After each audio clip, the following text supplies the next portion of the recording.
Young শুক্লম্বরং ধরং Vishnu প্রজ্ঞা প্রসন্ন বদনম সকলরি বিনাশান্তয় সকল বাদ ব্যমহরম দিয়ন্তে প্রেম প্রজ্ঞা ক্ষিয়ন্তে পাপ সঞ্চয় নমস্কৃত্বা সদ্গুরু ত্বং মহাকল্কি অনুকূলম বন্দে অহম পুরুষোত্তম শ্রী শ্রী ঠাকুর অনুকূলচন্দ্রম।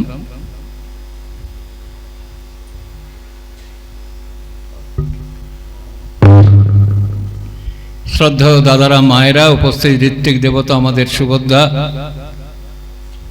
অন্যান্য ভক্তমণ্ডলী, কল্যাণময়ী মাতৃমণ্ডলী, শান্তিপুর ঈশ্বর প্রেমী, হরিপ্রেমী ভক্ত এবং ভক্তিমতী জননীবৃন্দ, শান্তিপুরের সবাইকে আমার গভীর শ্রদ্ধা, ভক্তি, ভালোবাসা নিবেদন করে আজকের এই সন্দীপ সেনের গৃহে যে মাতৃতর্পণের আয়োজন হয়েছে তা বোধহয় শান্তিপুরবাসীদের কাছে কেন সারা পৃথিবীর বুকে খুব বিরল। মায়ের আত্মার শান্তির জন্য ভক্তমণ্ডলীদের ডেকে যে প্রার্থনা সভার আয়োজন হয়েছে এটা কিন্তু আমরা কেউ করি না। এই সাউন্ড বারটা কমে গেল, সাউন্ডটা। পুরুষোত্তম শ্রী শ্রী ঠাকুর অনুকূলচন্দ্র তার সন্তান সন্ততি যারা, তার ভক্তজনেরা তার কাছ থেকে শিখেছে মাতৃতর্পণ।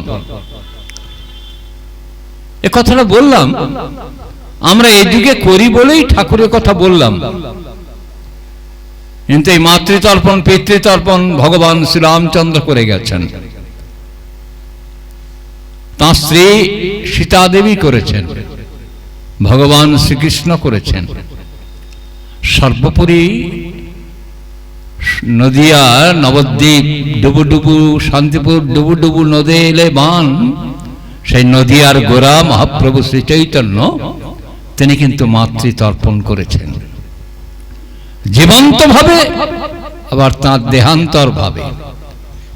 জীবন্ত ভাবে তিনি মায়ের জন্য ডালা সাজিয়ে কাপড় চোপড় দিয়ে দক্ষিণা সহ তিনি মায়ের কাছে পাঠাচ্ছেন। কিন্তু সন্ন্যাসীদের ধর্ম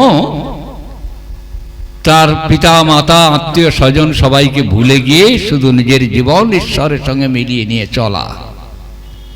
মহাপ্রভু যখন তার মায়ের উদ্দেশ্যে জননী জাহ্নবী মোর দুই দয়াময়, জাহ্নবী মানে মা গঙ্গা, গঙ্গার কুলে তার আবির্ভাব, তাই বলছেন আমার দুই দয়াময় পৃথিবীতে আছে।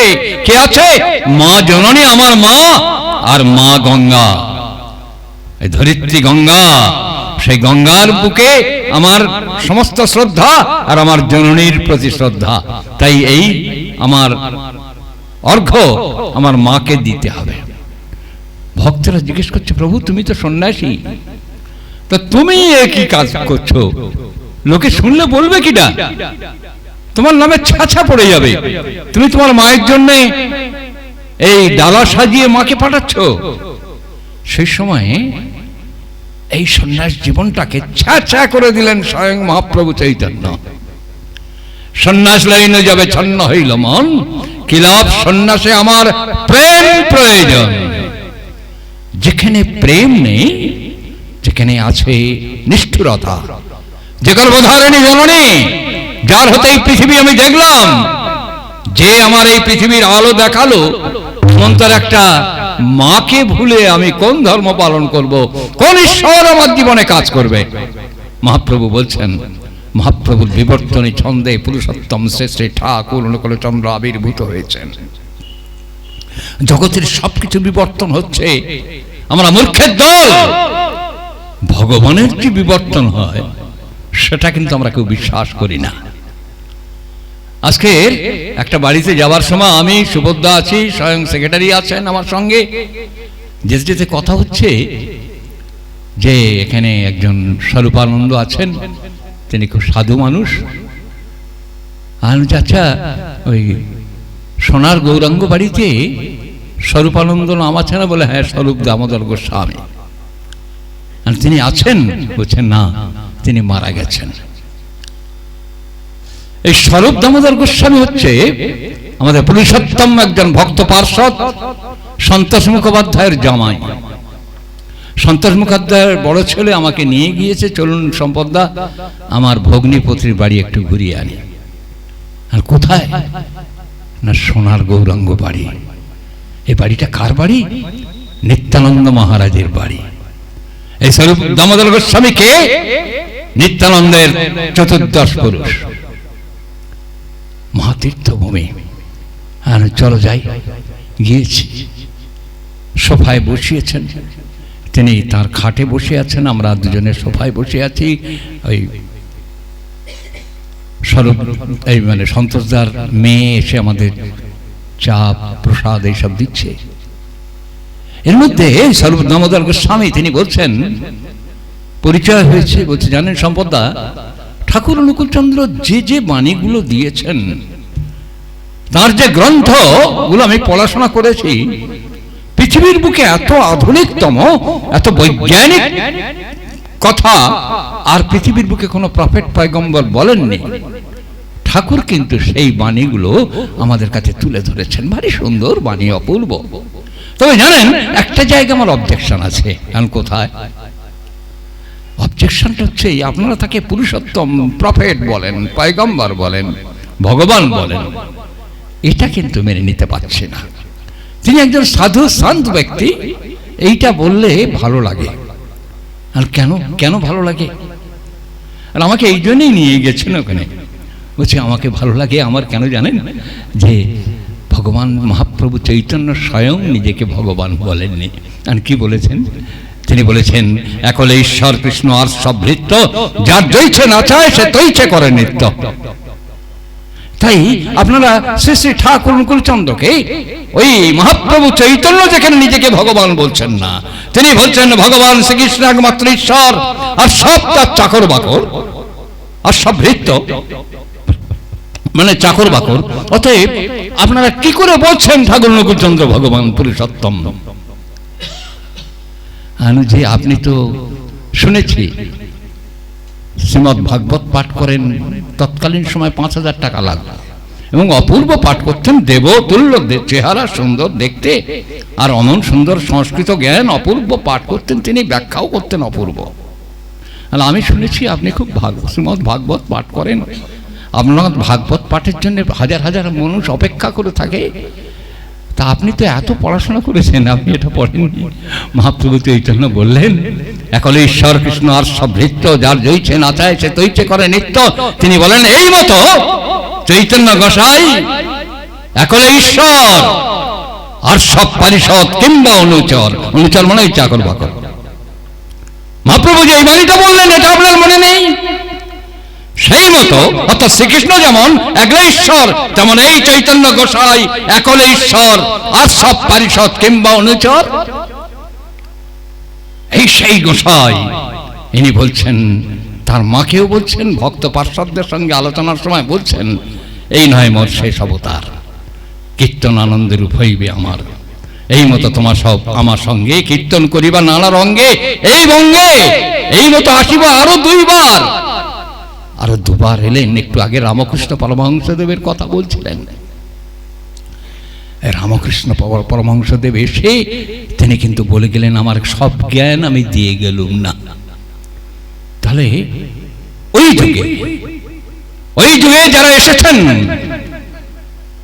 কেশব সেন থেকে আরম্ভ করে গিরিশ ঘোষ, বিবেকানন্দ, ব্রহ্মানন্দ, অবেদানন্দ, রামকৃষ্ণের কথায় একটু একটু করে জ্ঞান লাভ করেছেন। সব জ্ঞান দিয়ে গেলুম না, আমি যাব আর আসবো, তখন সে আমার জ্ঞানের ভান্ডার সব উপুড় করে দেব, ঢেলে দেব।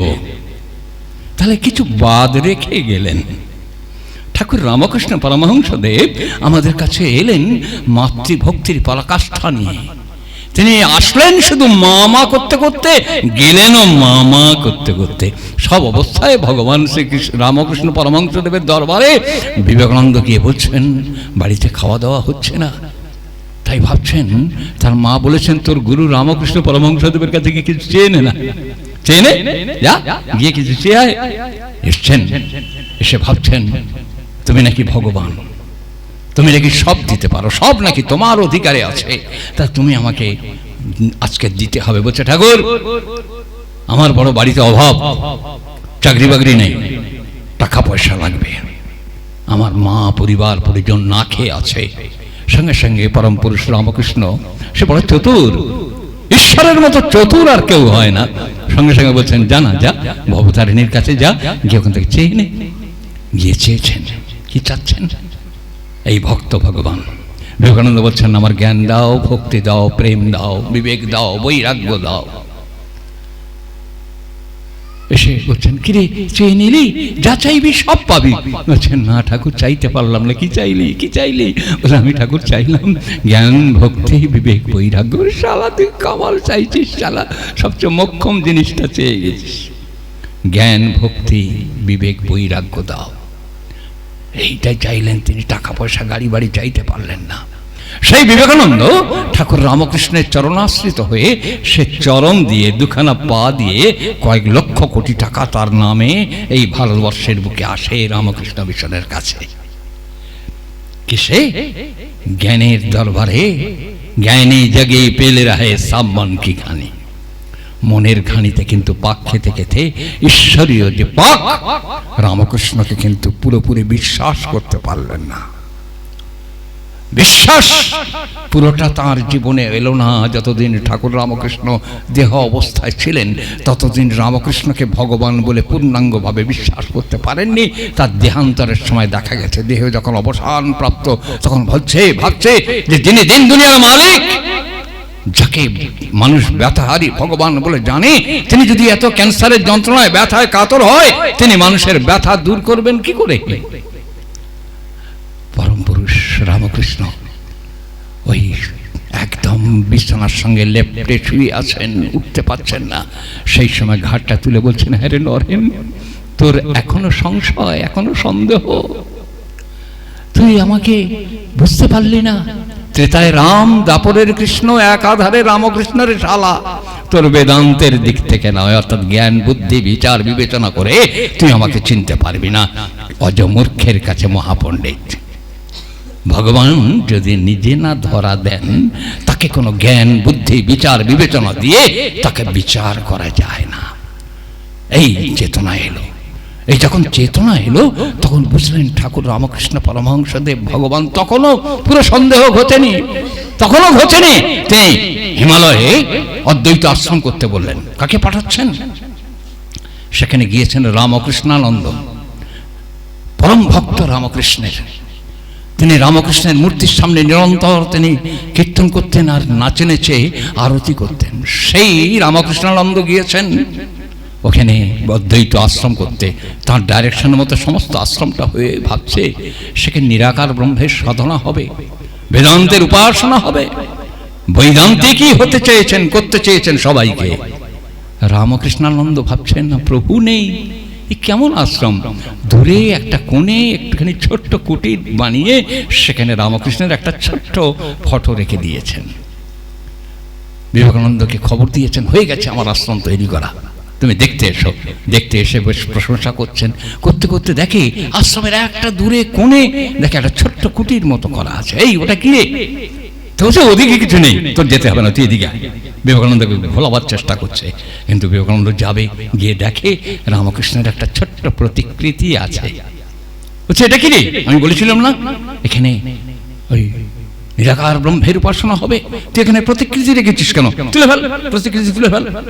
তুই এবার একটু গুমার আছে, ভাবছে মা বোধহয় সেভ করবে। সারদা মার কাছে চিঠি লিখেছেন, পোস্টকার্ডে চিঠি পেয়ে মা বলছেন নরেন যা কয় সেটা তুই কর। মাও কিন্তু রামকৃষ্ণকে সেইভাবে চিনতে পারেননি।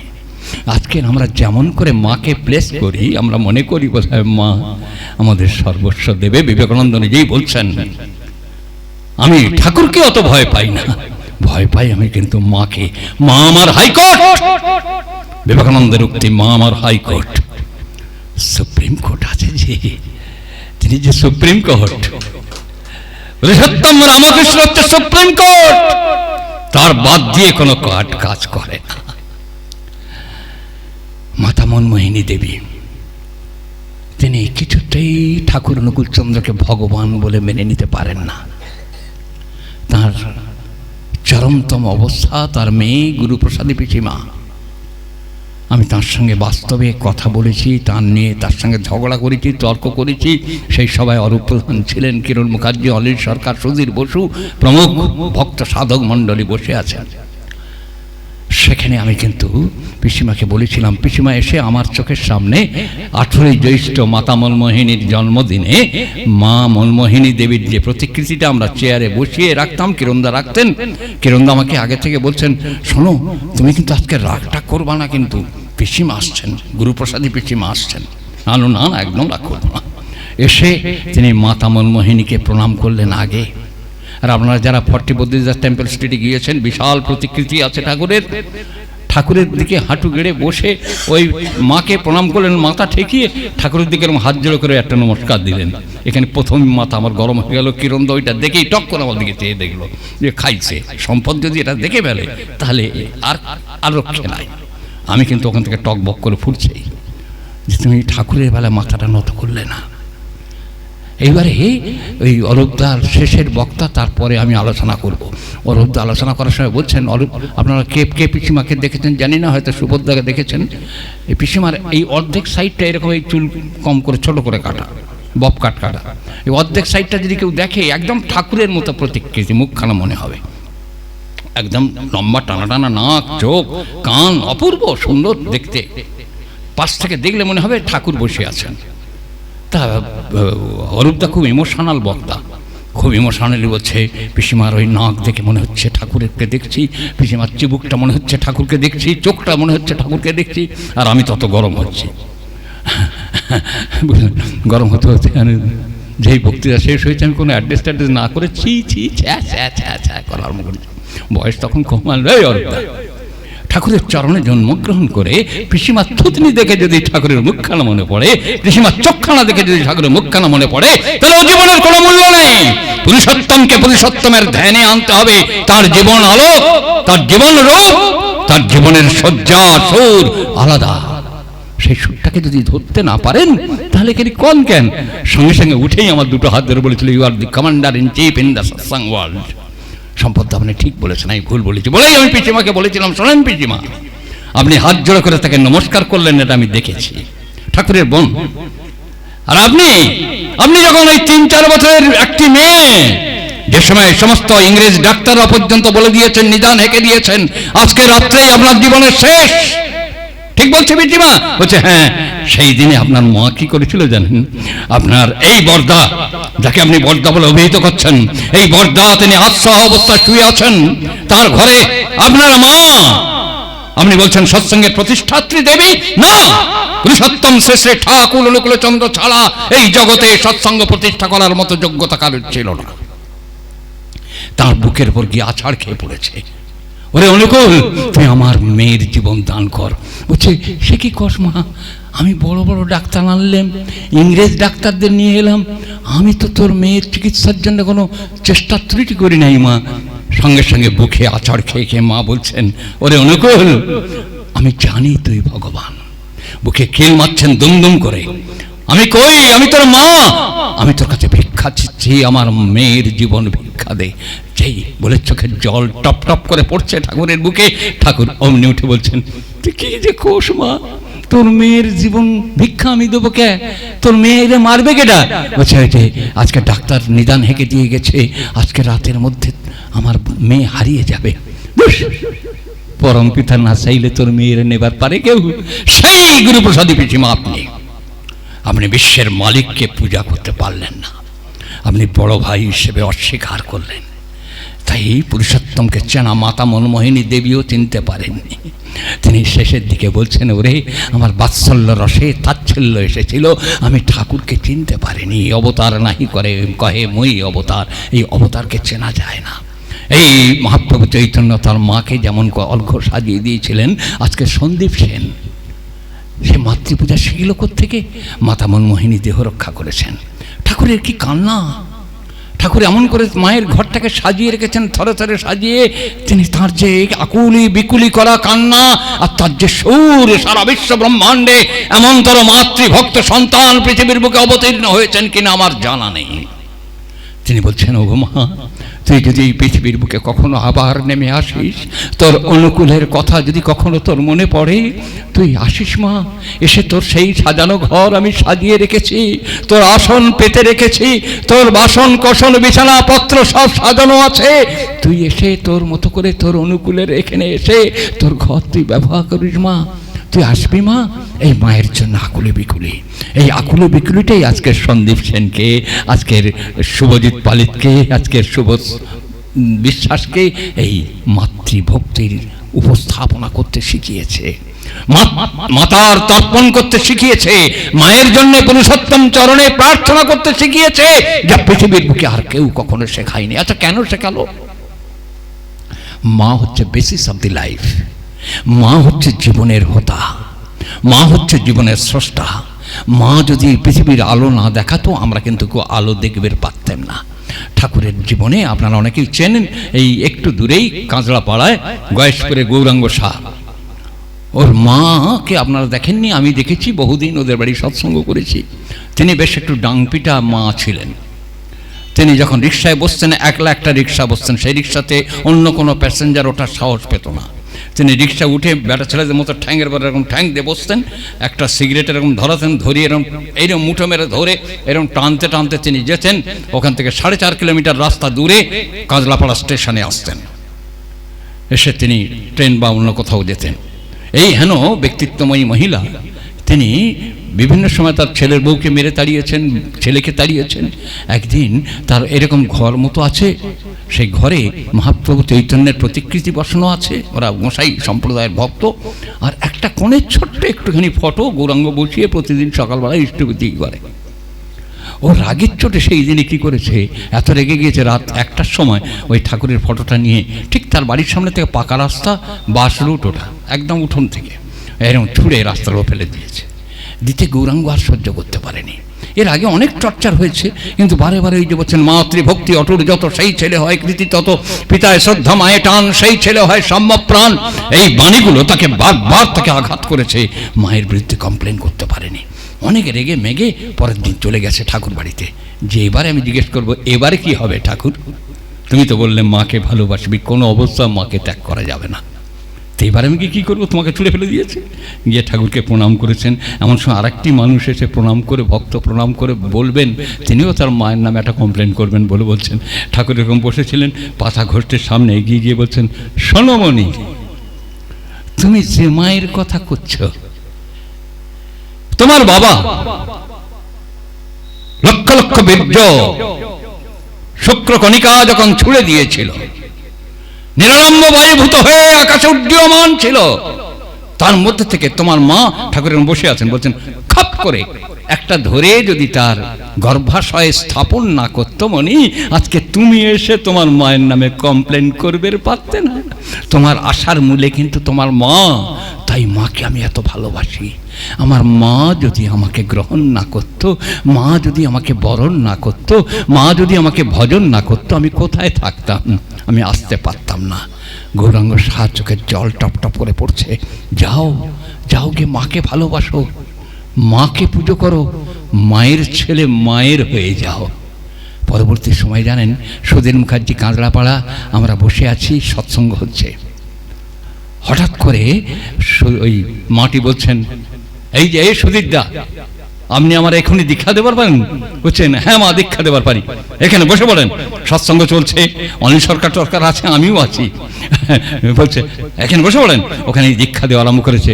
অনিলদা রেগে ফায়ার, যে দেখুন উনি সৎসঙ্গ থেকে উঠে গেল না, দীক্ষা দিয়ে গেল সৎসঙ্গ, ও সৎসঙ্গ বন্ধ করে এখানে দীক্ষা দিচ্ছে। দীক্ষা হয়ে গেল। সেই মা পরবর্তী সময়ে সমস্ত প্রতিকৃতি সরিয়ে দিয়ে সেই ঘরে পুরুষোত্তম প্রতিকৃতি প্রতিষ্ঠা করলেন সেই মা। তাই মায়ের আজকের এই যে তর্পণ, রামচন্দ্র শিখিয়েছেন, কৃষ্ণ শিখিয়েছেন, মহাপ্রভু চৈতন্য শিখিয়েছেন, রামকৃষ্ণ শিখিয়েছেন। কিন্তু সেই তাদের বিবর্তনী ছন্দে বিবর্তনী রূপ নিয়ে পুরুষোত্তম শ্রেষ্ঠ ঠাকুর অনুকূলচন্দ্র এসে প্রত্যেকটি মায়ের কেমন করে তর্পণ করতে হয়, প্রত্যেকটা মাকে কেমন করে ভালোবাসতে হয়, একমাত্র ঠাকুর আমাদের কাছে উপস্থাপনা করেছেন। এমন করে এই পৃথিবীর বুকে কেউ করেনি। তাই এই যে একটু আগে বলছিল শ্রী শুভজিৎ পালিত যে ত্রিকোটি 14 পুরুষ উদ্ধার হয়, ত্রিকোটি কুল উদ্ধার হয়। কেমন উদ্ধার হয় জানেন? মহাভারতের একটা ঘটনা বলি।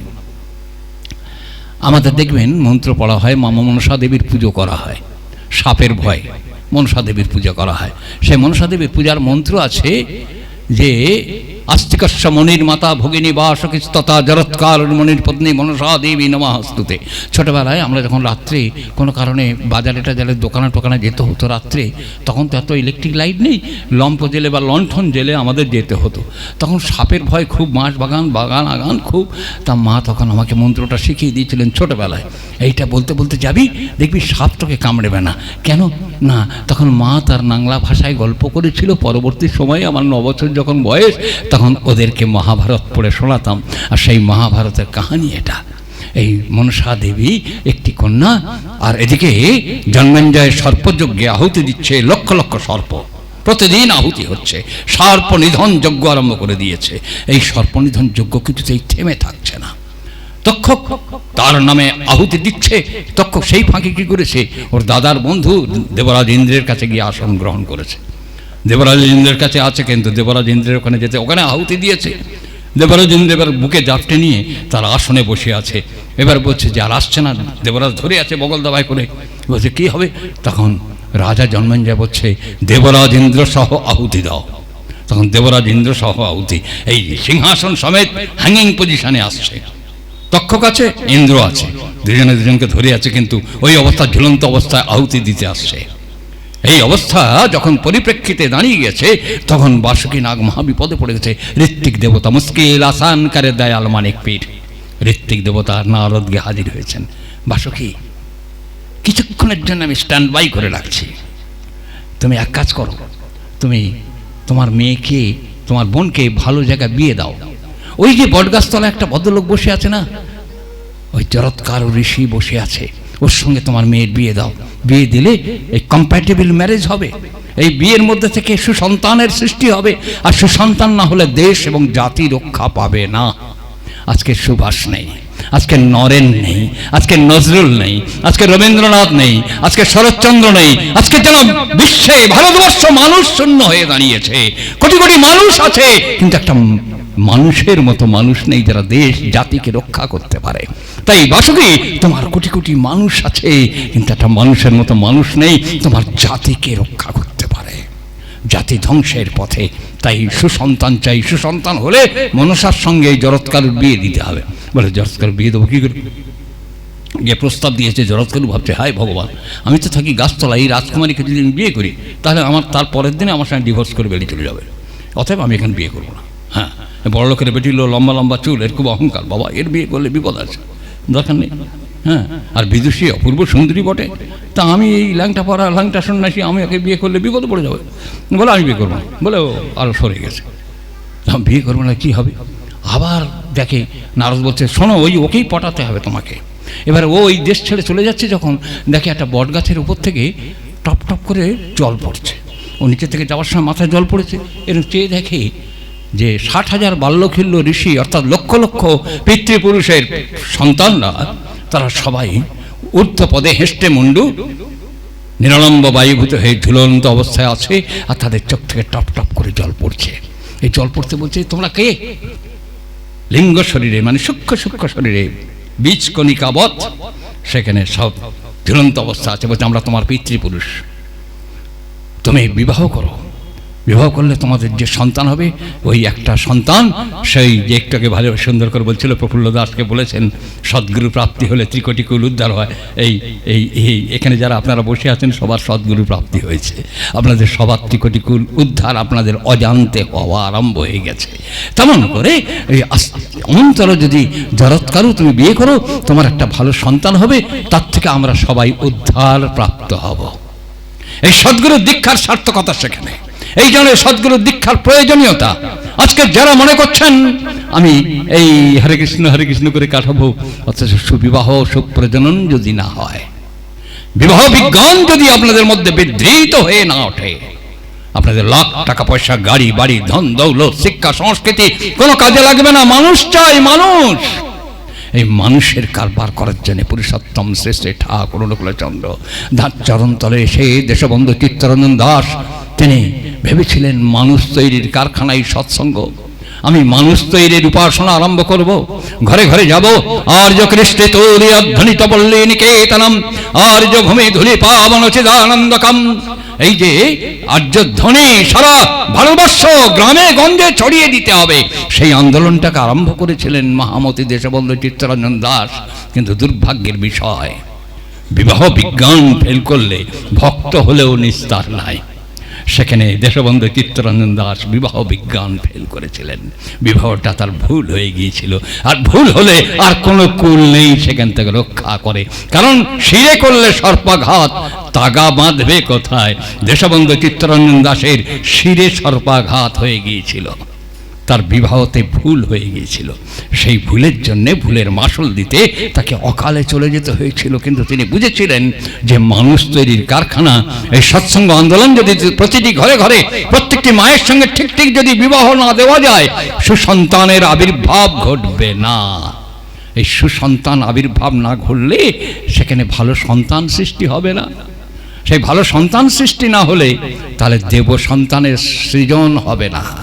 আজকের এই সন্দীপের ওই বাচ্চা ছেলেটা ছোটবেলা থেকে একটু পাগল পাগল ভাব, পাগল মানে ওই ম্যাড না, পাগল মানে ঠাকুর ঠাকুর পাগল পাগল, এই যে ঠাকুর করবে বলে ছেলে মানুষের মতো কত রকমের উৎপাত আরম্ভ করে দিয়েছে। এটা সবটার উদ্দেশ্য ভেতর থেকে আঁকুপাঁকু করছে। এই আঁকুপাঁকু ভাবটা তো আমাদের আসেনি গো, এই আঁকুপাঁকু ভাবটা তথাকথিত ভক্তের মধ্যে আসেনি। তারা দেখনাই ভক্ত, হৃদয়টা তাদের চিত্ত বিগলিত জাহ্নবী যমুনার মতো করুণা ধারা বয়ে চলেনি তাদের জীবনে। সেটাই পুরুষোত্তম শ্রেষ্ঠ ঠাকুর অনুকূলচন্দ্র আমাদের কাছে আনলেন। সুন্দর মা চাই, ভালো মাদের দেখলে, ভালো বিয়ে দেখলে ঠাকুরের কাছে এসে প্রণাম করলে ঠাকুর বাচ্চাটা ঘোষ্ঠের সামনে গিয়ে বলছেন দুটো হাত পেতে, আমারে ভিক্ষা দিবি তোরা? একটা ভালো ছাওয়াল ভিক্ষা দেবার পারিস? একটা ভালো ছাওয়াল ভিক্ষা দেবার পারিস? এই যে প্রার্থনা, কিচ্ছু চাইতেন না। ভিক্ষা যদি অনুকূলচন্দ্র কালুর কাছে কিছু চেয়ে থাকেন, সেটা মানুষ ভিক্ষা চেয়েছেন। প্রত্যেকটা মাকে চেয়েছেন মা তৈরি করতে, মাতৃত্বের উদ্বোধন, মাতৃত্বের জাগরণ। এইটাই ছিল পুরুষোত্তম শ্রেষ্ঠ ঠাকুর অনুকূলচন্দ্রের বাণী এবং জীবন। তার অস্তিত্ব সম্বর্ধনী যদি আমরা আমাদের মধ্যে ফুটিয়ে না তুলতে পারি, সেই সম্বর্ধনার সুর যদি আমাদের মধ্যে জাগ্রত হয়ে না ওঠে, তাহলে এই আজকের এই যে গর্ভধারিণী জন্যই যেমন করে এখানে আজকে তার প্রতিকৃতি নিয়ে তার সন্তান তার তর্পণ বাসর বসিয়েছেন। আমার বিশ্বাস তিনি যদি জন্মে থাকেন, তিনি যেখানে যে অবস্থায় আছেন, আজকে তার প্রাণ উদ্বেলিত হয়ে উঠছে, আনন্দে ডগমগ হয়ে উঠছে। সে একলা দশভুজার মতো তিনি বিচরণ করছেন তার সংসারে। আবার যদি জন্মগ্রহণ না করে থাকেন, সে উঁকি মারছে প্রত্যেকটা মায়ের ঘরে ঘরে গিয়ে, ওগো তোমরা একটু পবিত্র হয়ে ওঠো, তোমরা বলো আমি পবিত্র, আমি পবিত্র, আমি পবিত্র, এই মন্ত্রে উদ্বুদ্ধ হয়ে ওঠো। সদ্গুরুর শরণ নাও, সদ্নাম মনন করো, আর সৎসঙ্গের আশ্রয় নিয়ে তুমি তেমনি করেই চলতে থাকো। ঠাকুর বলছেন আমি নিশ্চয় বলছি তোমাকে তোমার উন্নয়নের জন্য ভাবতে হবে না। এই মায়ের দ্বারে দ্বারে ঘুরছেন, আমাকে একটু জায়গা করে দাও। আমি জানি না এখানে যারা আপনারা এসেছেন তাদের এই সুর, এই সুরধারা, এই সুরসঙ্গম কোথায় গিয়ে ছড়িয়ে যাচ্ছে। আমার একটা গান আছে, নাদ ব্রহ্ম নারায়ণ তোমায় ভজন করে বিনা পানি, সব প্রাণেতে বাজে সে সুর রাধা নামের সুরধ্বনি। তুমি আমার বিনাই সে সুর বাজাও, আমি যেন শুনিতে পাই। এই আমি শুনতে পাই, আমার ভিতরে অনুরণন হচ্ছে, আমার ভিতরে কম্পন হচ্ছে। ওই নামের কম্পন যখন আমি শুনতে পাবো, তখন কিন্তু ওই সুলপানির মতো, শিবের মতো ততই তাহলে কীর্তন আরম্ভ হয়ে যাবে। প্রত্যেকটা জগৎ নাচতে থাকবে, তার প্রত্যেকটা পদ সঞ্চালনার মধ্যে প্রত্যেকটা প্রতি পদক্ষেপে পদক্ষেপে নামের তরঙ্গ বইতে থাকবে, প্রত্যেকটা হৃদয়ে রং ধরে যাবে। ঠাকুর বলছেন তখন মানুষ বলবে, কে যায় রাস্তা দিয়ে, কে যায়, তার ধুলি মাথায় নেবে সবাই শ্রদ্ধা ভরে। আজকের এই যে সৎসঙ্গ, এই সৎসঙ্গে ঠাকুর এসে বসে আছেন। আপনাদের প্রতি প্রত্যেকের দিকে তার স্নেহল প্রেমল বেদল দৃষ্টি দিয়ে আমার আপনার প্রতি প্রত্যেকের জীবন ধুয়ে দিচ্ছেন। তাকে আমরা গ্রহণ করি, বরণ করি, পূজন করি, ভজন করি, নয়ও করি, তবুও তার স্নেহ ধন্য, প্রীতি ধন্য, কৃপা ধন্য আমরা প্রতি প্রত্যেকে আমাদের অজান্তে হয়ে যাচ্ছি। এই সৎসঙ্গটাকে আজকের আপনারা ভাববেন না এটা খেলা। এই সৎসঙ্গ করার জন্য স্বয়ং শিব ঠাকুর, লক্ষ্মী, দুর্গা, সরস্বতী সবাই কিন্তু এখানে এসে বসে আছে। শুধু ঋষি মণি ঋষিরা নয়, দেবতা 33 কোটি দেবতা সেখানে বসে বলছে, ওগো দয়াল, তোমাকে দর্শন করার জন্য, তোমাকে স্পর্শন করার জন্য, তোমার নাম আমাদের অন্তর রাজত্বে বপন করবার জন্য আমরা এখানে এসেছি। আমরা শুনতে এসেছি সুর, নাদ ব্রহ্মের মহাসুর শুনতে এসেছি। সেই নাদ ব্রহ্ম সনাতন পুরুষোত্তম শ্রী শ্রী ঠাকুর অনুকূলচন্দ্র, আজকে তাঁর চরণতলে আমরা সবাই এসে প্রার্থনা নিবেদন করেছি। সমস্ত প্রার্থনার মধ্যে তিনি জাগ্রত হয়ে ওঠেন, তিনি প্রত্যেকটা হৃদয়ে হৃদয়ে জাগ্রত হয়ে ওঠেন। আমি প্রার্থনা করি আমার এই সন্দীপের মা, তিনি যেখানে যে অবস্থায় আছেন তার সত্তা, তার আত্মা আনন্দিত হয়ে উঠুক, সম্বর্ধিত হয়ে উঠুক, সদ্গতি প্রাপ্ত হয়ে উঠুক। আমি প্রার্থনা করি শুধু এই মা না, এখানে বসে আছেন লক্ষ লক্ষ মায়েরা বসে আছেন, লক্ষ লক্ষ বাবারা বসে আছেন, তারা এসে প্রার্থনা করছেন পুরুষোত্তম চরণ প্রান্তে বসে, ওগো দয়াল, আমাদের পথ করে দাও, আমাদের মা দাও, মা দাও, যে মায়ের গর্ভে আমরা আসতে পারি, উদ্ধার পেতে পারি। এই সৎসঙ্গটাকে আপনারা ছেলে খেলা ভাববেন না। এই সৎসঙ্গে পুরুষোত্তম তার বিশ্ব ব্রহ্মাণ্ড বিশ্বব্যাপী পরিব্যাপ্ত হয়ে আছেন তিনি। জগৎ ব্রহ্মাণ্ড তার সামনে নখদর্পণের মতো ফুটে উঠেছে। আর সেখানে যারা যেখানে যত আছেন সবাই কিন্তু তার ওই চোখের মধ্যে ধরার মধ্যে ধরা দিয়েছেন। তারা সবাই মুক্তিপ্রাপ্ত হবে। নিরলম্ব বায়ুভূত হয়ে কত আত্মাগুলো এসে চোখের জল ফেলছেন, তার চলন ধুয়ে দিচ্ছেন। তারা সবাই কিন্তু আপনার আমার প্রত্যেকটা মায়ের গর্ভে, প্রত্যেকটা বধূ মাতার গর্ভে এসে তারা জায়গা নেবে। আমি প্রার্থনা করি আপনাদের প্রতি প্রত্যেকের মধ্যে দেবীত্বের জাগরণ হোক, মাতৃত্বের উদ্বোধন হোক, মাতৃত্বের জাগরণ হোক। আপনাদের প্রত্যেকের গর্ভে দেবতা আসুক, তারা এসে জগতের সবার মঙ্গল করুক। সবাই আমরা তৃপ্ত হই, পুষ্ট হই, প্রসন্ন হই। পরমপিতা আপনাদের সবার মঙ্গল করুন, সবাই শুভে সুন্দরে সহবাস করুন। আপনাদের কাছে একটা আবেদন জানিয়ে যাই, আমাদের মহামান্য সেক্রেটারি মহোদয় এসছেন এখানে আপনাদের আবেদন জানাবার জন্যে। গীতনীতি আগামী 30শে চৈত্র, 1 বৈশাখ এবং 2রা বৈশাখ এই 3 দিন উৎসব হবে। 13, 14, 15ই এপ্রিল আপনাদের সবাইকে করজোড়ে সাদর আমন্ত্রণ এবং আহ্বান জানিয়ে যাচ্ছি। আপনারা সবাই উৎসবে যাবেন। ঠাকুরের উৎসবে যখন যাবেন আপনাদের আঁচলে যতটুকু ধরে তার থেকে একটু বেশি করে নিয়ে যাবেন। জানবেন যদি তার কাছে 1 পয়সা দিই, ক্রাইস্ট বলেছেন বাইবেলে, তিনি 100 পয়সা ফেরত দেবেন, কথা দিয়েছেন। আর পুরুষোত্তম ওই জিসাস ক্রাইস্টের বিবর্তনী রূপ ঠাকুর অনুকূলচন্দ্র, তিনি বলছেন আমাকে 1 পয়সা দিয়েছ মনি, 1 কোটি পয়সা ফেরত পাওনি, নিশ্চয় যেন তুমি আমাকে 1 পয়সা দাওনি। তাই আমার বিশ্বাস আপনাদের প্রতি প্রত্যেকের ভালোবাসা, শ্রদ্ধা। আমার সুভদ্রাকে আজকের বিকেলবেলাও শুভজিৎ স্মরণ করিয়ে দিচ্ছিল যে সুভদ্রা ঝাঁপিয়ে পড়ুন। হ্যাঁ, তার কাজে ঝাঁপিয়ে পড়লে জানেন নতুন আয়ু পাওয়া যায়, নতুন জীবন হয়। একটু আগে ভারী সুন্দর করে বলছিল আমার মানে ব্লাড প্রেশার নেই, আমার সুগার নেই, আমার ইসিজি রিপোর্ট খুব ভালো। আমি শুনে যেন আমার আনন্দের হৃদয়টা বিগলিত হয়ে উঠছিল, আনন্দিত হয়ে উঠছিল।